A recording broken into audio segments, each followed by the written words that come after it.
Hai, nama saya Aditya Ramdhani dan selamat datang.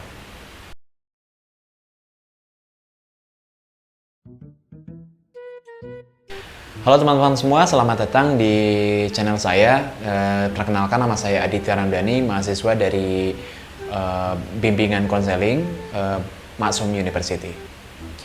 Di sini saya akan membahas soal video dan juga mereview sebuah video yang sudah diberikan sama dosen untuk memenuhi salah satu tugas ujian akhir semester di semester 4 kali ini tentang psikoanalisis. Baik, karena ini adalah tontonan publik ya, karena dimasukkan ke YouTube, jadi saya akan memberikan dulu sebuah keterangan bagaimana video ini dibuat gitu.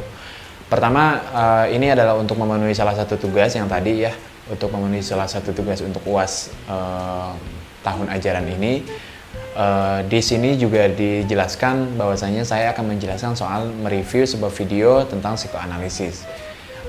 Video tersebut itu dibuat oleh Dr. Todd Grammer, yang isi videonya tersebut itu adalah merupakan kayak sesi konseling terapi gitu yang dilakukan oleh Dr. Todd bersama kliennya, dan itu cuma acting ya, tentang menjelaskan soal kemarahan dan juga frustasi. Nah, di sini juga saya menjelaskan soal teknik yang digunakan sama Dr. Todd itu apa, dan apa yang bisa kita dapatkan dalam video tersebut gitu. Oke. Kalau berbicara soal psikoanalisis, tentunya itu adalah salah satu aliran yang dicetuskan oleh salah satu filosofi psikologi terkenal, yaitu Sigmund Freud. Sigmund Freud itu sebagai bapak psikoanalisis, di mana dia juga membuat sebuah aliran baru, bukan hanya behavioral lagi, bukan hanya teknik terapi yang lain, tetapi juga bisa menggunakan psikoanalisis. Secara garis besar, kalau psikoanalisis itu adalah ilmu soal ketidaksadaran gitu. Bahwasanya Sigmund Freud ini menyatakan kalau misalkan segala aktivitas sesuatu yang dilakukan oleh manusia atau orang-orang itu didasari oleh alam bawah sadar gitu. Nah, di teorinya Sigmund Freud itu dijelaskan bahwasanya dalam pikiran kita atau dalam alam sadar kita itu terdapat tiga komponen gitu. Tiga tahapan lah. Pertama yaitu alam bawah sadar itu adalah alam di mana kesadaran yang paling bawah, tetapi itu akan menjadi sebuah dasar utama kenapa manusia itu melakukan A, B, C, dan D gitu. Terus juga ada alam prasadar, di mana alam prasadar ini dipenuhi oleh memori dan juga ada mimpi dan sebagainya. Yang terakhir itu adalah alam sadar, di mana alam sadar ini merupakan sebuah realita nyata yang dilakukan oleh manusia tersebut ini sendiri gitu. Nah, kembali lagi kepada video, bahwasanya di Dr. Todd ini mempunyai seorang klien tersebut itu menjelaskan dan juga menceritakan bagaimana dia mempunyai sebuah permasalahan internal di dirinya sendiri gitu, yaitu dia suka marah-marah dan juga sedikitnya agak frustasi. Dan di dalam video tersebut juga si klien itu berbicara kalau misalkan dia itu salah satu yang membuat nge-trigger dia merasa kayak marah atau kayak frustasi itu karena adanya sebuah struggle dari tunangannya gitu. Tunangannya selalu kayak mengatur-ngatur si klien ini gitu. Saya nggak tahu namanya siapa, cuman ya si klien itu yang membuat dia itu ngerasa nggak bebas gitu, dan malah kayak kalau misalkan ketemu sama orang ataupun kayak mengerjakan sesuatu itu kayak emang suka marah-marah aja karena tidak nyaman gitu. Dan awalnya tuh si kliennya tuh kayak nggak sadar kalau misalkan ini mah udah biasa, mungkin karena karena dia kliennya perempuan ya, dia mungkin kayak head lah, merasa kayak banyak tekanan dan sebagainya. Dan akhir-akhir ini merasa dia kayak sadar kalau misalkan ini tuh nggak normal gitu. Maka si klien ini bercerita kepada Dr. Todd. Nah, di dalam video tersebut itu Dr. Todd itu memberikan sebuah kata gitu yang harus didefinisikan oleh si klien agar ngasih tahu juga informasi apa yang bisa didapatkan dari si klien tersebut gitu. Dr. Todd itu kayak apa yang memberikan sebuah kata kayak family gitu. Apa yang kamu pikirkan tentang keluarga gitu, bahkan kayak gitu.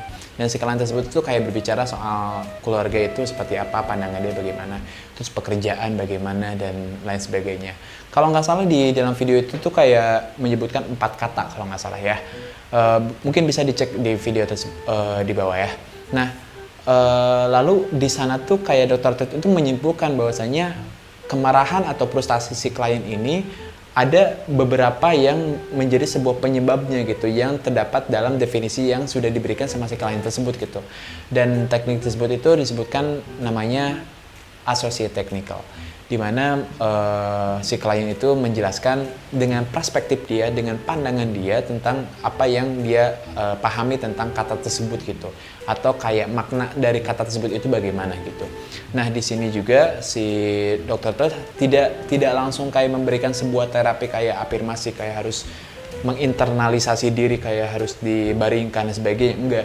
Tetapi lebih ke banyak ngobrolnya gitu. Karena memang salah satu keunikan atau sebuah perbedaan si teknik konseling psikoanalisis ini adalah menekankan bahwasanya si klien ini harus kayak bercerita gitu, bukan hanya kayak bercerita tetapi langsung kayak dieksekusi, harus kayak dihipnotis dan sebagainya. Enggak seperti itu. Tetapi psikoanalisis itu juga kayak memberikan sebuah ruang yang banyak, karena memang mungkin si klien datang itu bukan hanya untuk disembuhkan lah, enggak seperti itu, tetapi ada juga klien hanya ingin bercerita.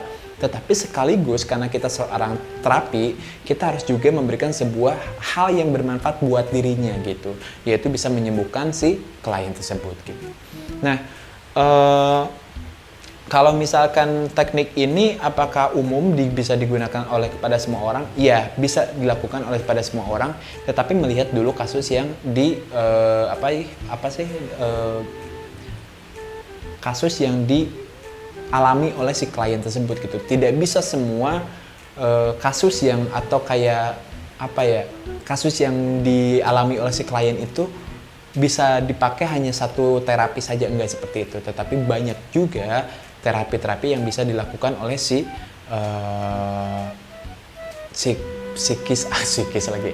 dilakukan oleh si terapi tersebut gitu. Nah,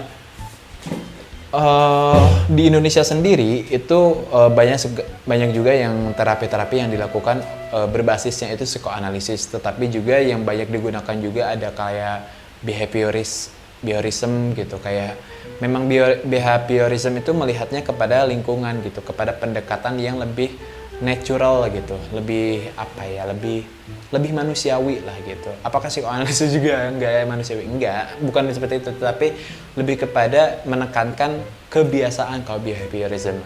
Kalau misalkan si psikoanalisis lebih kepada menekankan kepada dirinya sendiri gitu, tanpa melibatkan lingkungan atau tanpa melibatkan keluarga ataupun sesuatu yang kayak struggle dia gitu. Fokus kepada dirinya sendiri, karena memang Sigmund Freud juga menekankan kalau misalkan psikoanalisis itu lebih menekankan kepada dirinya sendiri, kesadaran dirinya, yaitu alam bawah sadar, prasadar, dan juga alam sadarnya. Sebagai informasi, kalau misalkan di dalam diri juga disorot oleh Sigmund Freud itu adalah di dalam pikiran manusia itu ada 3 komponen yang menjadi sebuah bahan dasar sebagai landasan psikoanalisisnya. Yang pertama ada ID sebagai kayak prinsip kesenangan lah, prinsip kepuasan. Ada juga super ego dan juga ego. Apa itu 3 komponen itu? 3 komponen itu menjadi sebuah bulan-bulanan atau menjadi sebuah dasar utama bagi orang bisa melakukan melakukan hal yang sifatnya itu memuaskan. Contohnya, ID itu definisi panjangnya mungkin saya lupa ya, cuman singkatnya ID itu adalah kayak prinsip untuk memenuhi sebuah kebutuhan gitu, komponen utama dalam otak untuk memenuhi sebuah kebutuhan atau kesenangan atau kepuasan. Contohnya mau makan. Nah, mau makan ya udah gitu. Si ID itu kayak ngasih tahu kalau harus mau makan gitu. Tetapi ID ini tidak kayak tidak punya pikiran gitu. Hanya primitif aja pikirannya, di mana dia akan kayak kalau misalkan nggak ada cara banget ya udah menghalalkan segala cara untuk kayak mendapatkan sebuah kebutuhan tersebut, bisa makan lah, bisa nafsu, seks dan sebagainya, karena memang nggak ada batasan gitu, nggak ada batasan dalam ID tersebut. Tetapi di dalam otak juga ada super ego namanya. Super ego ini adalah komponen kedua yang dimiliki oleh manusia, di mana ini sebagai polisinya otak gitu, polisinya pikiran, di mana si pikiran si super ego ini berperan sebagai pencegah si ID ini melakukan hal-hal yang menimpa atau merugikan dirinya sendiri gitu, sebagai normanya gitu. Nah, misalkan kayak aku ingin makan. Nah, kalimat tersebut itu kan kayak muncul dari ID-nya gitu, karena untuk memenuhi kebutuhannya untuk menghilangkan rasa lapar. Kalau tanpa super ego mungkin bisa saja menghalalkan segala cara, atau mungkin kayak tidak berpikir ke depannya bagaimana, yang akhirnya mungkin ke depannya si manusia tersebut yang tidak memikirkan super ego atau kayak menghilangkan unsur super egonya, ya dia akan mencuri untuk mencuri barang untuk bisa dijual kembali dan untuk bisa beli makan dan sebagainya. Atau kayak memang merasakan ini, maaf ya, merasakan kayak pengen horny, misalkan kayak pengen bersenggama dengan orang gitu, bersenggama dengan lawan jenis gitu, atau bersetubuh dengan orang lainnya. Kalau misalkan hanya mendengarkan ID saja, itu tuh kayak memang tidak efektif, karena tidak efektifnya dia akan menghalalkan segala cara dan akhirnya jatuhnya kepada pemerkosaan. Tetapi akan dihilang tersebut, hilang si si perasaan tersebut, karena ada super ego yang menjadi sebuah polisinya gitu. Hey, kamu jangan melakukan itu, kamu harus melewati beberapa tahap. Harus, kalau misalkan kamu ingin bersenggama, nikah dulu kek, atau sah di mata hukum kek dan sebagainya. Nah, tetapi apakah ID dan super ego ini bisa gini, ibaratnya kayak gini lah. Ibaratnya kayak kalau misalkan kalian nonton film kartun, itu kan kayak kartun klasik ya, kayak ada kayak malaikat putih gitu, terus kayak di sebelah kiri itu kayak malaikat merah gitu. Nah, apa sih super ego ini yang kayak yang putihnya gitu, yang malaikat baiknya, yang suka memberikan sebuah pencerahan atau kayak memberikan sebuah saran yang baik gitu. Kalau misalkan yang malaikat yang merah ini kayak ID-nya gitu, dia tuh kayak memberikan saran-saran yang jahat gitulah. Nah, kita tidak bisa untuk mengambil kita mah menjadi super ego aja atau kita menjadi ID aja, enggak, karena di sana ada unsur yang ketiga, itu ego gitu. Nah, ego ini berperan untuk sebagai seorang pendengar, pengambil kesimpulan, dan juga langsung menjalankan realita gitu. Antara misalkan adanya kayak ID pengen